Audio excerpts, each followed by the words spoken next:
हरिया भैया जानो दो पीछे का हरिया हो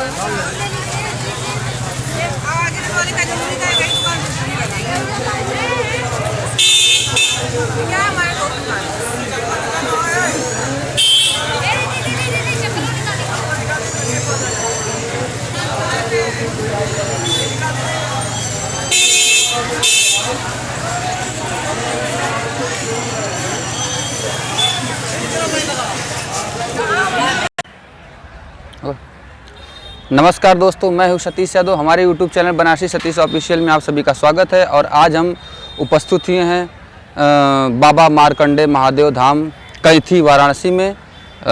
अभी हम लोग मंदिर से दर्शन करके और गंगा स्नान करके बाबा को जल चढ़ाकर निकले हैं और मंदिर के पिछली द्वार से हम लोग बाहर आए हैं। और ये गांव में ये गांव है, इधर दिखाइए, ये रोड है, ये रास्ता है जो मंदिर की तरफ जा रहा है। और इधर से हम लोग गए मंदिर में दर्शन करके, मंदिर के पिछली द्वार से गांव की तरफ निकाला जा रहा है ये रास्ता। चूँकि भीड़ बहुत ज़्यादा है और आज सावन का यह तीसरा सोमवार है और सावन के तीसरे सोमवार को हम यहाँ पर आए, गंगा स्नान किए, मार्कंडे महादेव धाम पर जल चढ़ाएँ। बहुत सुंदर लगा, बहुत ही अच्छा धाम है। और मैं अपने दोस्तों को, अपने दर्शकों को, अपने फ्रेंड्स को यहाँ पर एक अद्भुत कहानी जो बाबा मार्कंडे धाम की उत्पत्ति से जुड़ी हुई है, एक इतिहास की मैं कहानी आप लोगों के बीच में लेकर के आज उपस्थित हुआ हूँ। और मन में आया कि मैं आज यहाँ पर दर्शन किया तो यहाँ पर भी कुछ चीज़ें की जानकारी कर लेनी चाहिए। यहाँ की जो कहानी है बाबा मार्कंडे धाम की उत्पत्ति, यह बहुत ही अद्भुत लीला है। इस जगह पर यमराज भी आकर के और हार मान करके चले गए, जो कि यमदूत आए, मार्कंडे का प्राण हरने के लिए नहीं हर पाए, स्वयं यमराज को आना पड़ा और यमराज जी भी यहाँ से हार मान करके चले गए। ऐसी अद्भुत गाथा इस मार्कंडे महादेव कैथी धाम की है। तो मैं स्टार्ट करता हूँ। यहाँ पर यही गांव में, इसी गांव में मृकंडू ऋषि रहते थे, जिनका चौथापन आ चुका था और उनको कोई संतान नहीं थी। मृकंडू ऋषि के लोग ताना मारते थे, बाज बाजिन के नाम से बोलते थे और जो उनको बहुत तकलीफ़ होती थी। और एक दिन ऋषिवर रास्ता पकड़ के जा रहे थे, दो व्यापारी जा रहे हैं और मृकंडू ऋषि को देखकर ताना मार दिए कि आज का तो दिन खराब हो गया, बाज बीच में पड़ गया। तो ऋषिवर गए अपने गुरु के पास, रोते हुए उन्होंने बोला, गुरुदेव आज मुझे दो व्यापारियों ने ताना मारा है और पूरा गाँव मुझे ताना मारता है, बाज बाज, मैं ये ताना बर्दाश्त नहीं कर सकता हूँ, मुझे पुत्र चाहिए। तो गुरुदेव ने कहा, आप परम पिता ब्रह्मा की तपस्या कीजिए।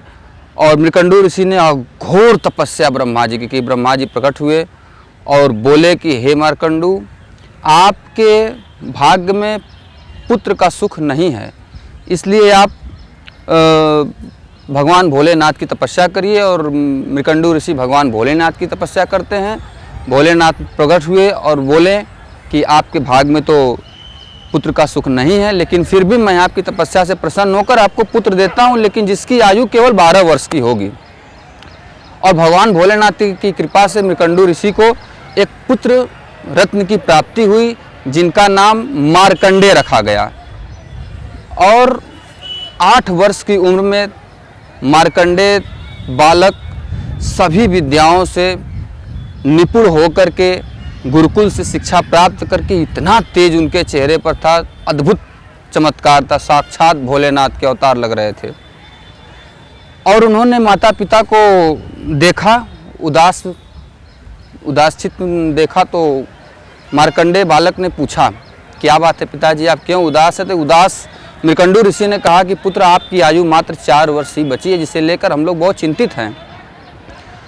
बालक मार्कंडे ने कहा कि मैं अपनी आयु को दीर्घायु बनाने के लिए कठोर तपस्या करूंगा। बहुत बड़ा प्रण था। और माता पिता से आशीर्वाद लेकर के निकलते हैं, पहुंचते हैं विंध्य वन में। और विंध्य वन में जाकर माँ विंध्यवासिनी की तपस्या करते हैं। और माता विंध्यवासिनी प्रकट हुई, उनको बताएं कि आप भगवान भोलेनाथ की तपस्या करिए, वही आपको दीर्घायु का आशीर्वाद दे सकते हैं। आप चले जाइए आनंद वन। आनंद वन जो कि आज बनारस काशी के नाम से है, पहले ये आनंद वन था। इसी आनंद वन में आकर के मार्कंडे ऋषि तपस्या किए और भगवान भोलेनाथ प्रकट हुए और उनको यही कंडक वन जो आज कैथी मार्कंडे महादेव का धाम है यहीं पर भेजें कि आप जाइए यहाँ पर, यहीं पर आप तपस्या करिए और यहीं गंगा जी में से बालू की रेत निकाल करके मार्कंडे ऋषि बालक मार्कंडे ने भगवान भोलेनाथ की शिवलिंग पिंडुक्की बनाई और वहीं पर बैठ करके शिव जी की भजन में लीन हो गए। अब वह समय आ गया है मित्रों जिस दिन मार्कंडे ऋषि का 12 वर्ष पूर्ण हुआ और यमराज यमदूत को भेजते हैं मार्कंडे ऋषि के प्राण को लेने के लिए। यमदूत आते हैं और भगवान भोलेनाथ की ऐसी छाया से यमदूत डर कर भाग जाते हैं और जाकर यमराज से कहते हैं कि वो तो साक्षात भगवान शंकर के अवतार लग रहे हैं, मैं छू भी नहीं सका। यमदूत की ऐसी बात सुन करके यमराज स्वयं चले और आ करके और अपने अस्त्र का प्रहार करते हैं ऋषि मार्कंडे के ऊपर।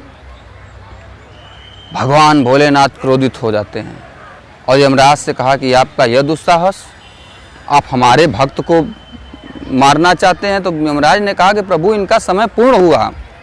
भगवान भोलेनाथ कहते हैं कि आपको पता नहीं, हमने 12 वर्ष इसकी आयु निश्चित की है इस बालक की, और 4000 वर्ष बीतने के बाद मेरा एक पल होता है। और ये ब्रह्मा का दिया हुआ बालक नहीं है, ये ब्रह्मा का लेख नहीं है, ये ब्रह्मा की लेखनी से परे है यह बालक, ये मेरा आशीर्वाद है, ये मेरा दिया हुआ बालक है। तो जाइए, मेरे गिनती के हिसाब से 4000 वर्ष पूरे होंगे तो मेरा एक पल होगा। इस गिनती के हिसाब से जिस दिन 12 वर्ष पूरे होंगे उस दिन आप इस मार्कंडे ऋषि नाम के बालक का प्राण हरने आइएगा। और यमराज यहाँ से हार मानकर चले गए। तब से भगवान शंकर जी की तपस्या, मार्कंडे ऋषि की तपस्या से प्रसन्न होकर भगवान शंकर ने वरदान दिया कि अब युगों युगांतर तक यहाँ पर मार्कंडे धाम के नाम से जाना जाएगा यह पावन पवित्र स्थल। और जो भी व्यक्ति आपकी तरह अखंड तपस्या यहाँ पर करेगा वह दीर्घायु होगा, जो निसंतान होगा, जिन्हें पुत्र नहीं होंगे, वह यहाँ पर आकर के तपस्या करेगा और सच्चे दिल से भगवान में साधना रखेगा और भजन करेगा तो जरूर उसकी मनोकामना पूर्ण होगी। और तब से आज तक यह मार्कंडे महादेव का धाम, जो आज ये कंडक वन कैथी नामक ग्राम के नाम से मशहूर है, और यहाँ पर गंगा और गोमती का संगम भी है और बहुत सुंदर नज़ारा है, बहुत ही पावन स्थल है, पवित्र स्थल है।